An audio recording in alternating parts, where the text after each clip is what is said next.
थिनामोन बिसोरजों थांनो फालाबायना दा गेदेर गासिनो दं मादों गाबागाव सोरबा माबा गंसे लाना थांनो मा जागौमोन बर' मानसिखौ बुङो आंना आदा ओरैबायदि होननायबाय दा जों बुजायबा गासिबो खोनाबाय बिसोरो खुन्दुं दं दं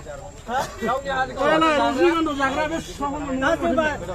खाथिफ्राव ओरैमोन आदा आंखौ दोनलांदो आं उमुगै आन्दायदों बासजों लांदो लोगोफोर आरोबाव सोमोनांथाव मोनसे भिडिअ फैबावलायबाय थांनाय सानब्रै सिगांसो सानै हिनजावफ्रा सिख्लाफ्रा क'क्राझाराव हमजादोंमोन आरो बिनि उनावनो सुनिबारनिफ्राय सासे हिनजावा गोमाबावबाय जोंनि बर' हारिया मा जाबाय थाखो दे बेसेबां इन्टारेस्टिं नाथाय जोबोद दुखुनांथाव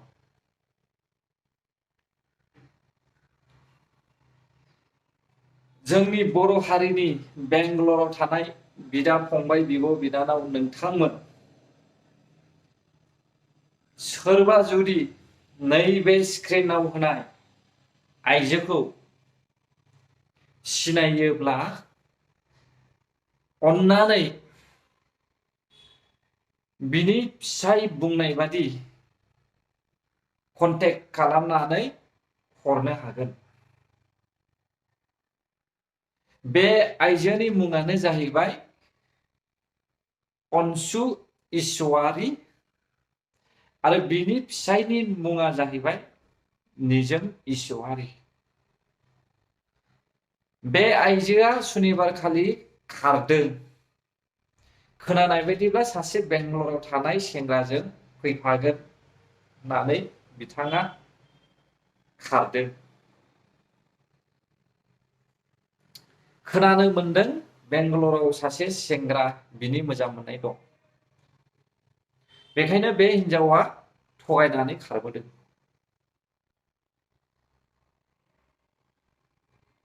लोगोफोर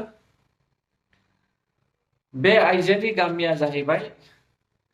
दागगारि हाथिसारनि सिङाव थानाय जियागुरि गामिनि बे आइजोआ बिहा सानै गथ'फोर दङ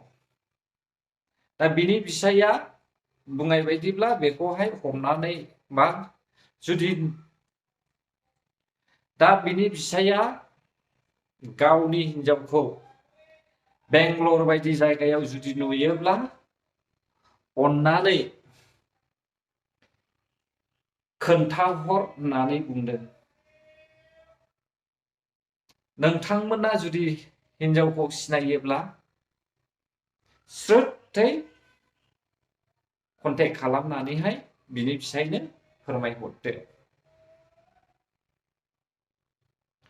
लोगोफोर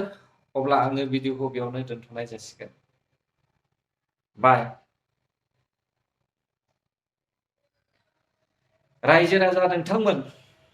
बे भिडिअखौ हाजासे शेयार खालामना हो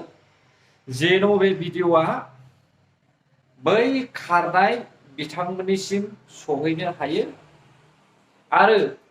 बै आइजोखौ सिनायग्रा जायफ्रा बेंगालराव थायो बिथांमोननिसिम सहैनो हानाय बायदि एसेनोसै लोगोफोर आं भिडिअखौ बेयावनो दोनथ'नाय जासिगोन बाय बर' हारि जै जाथों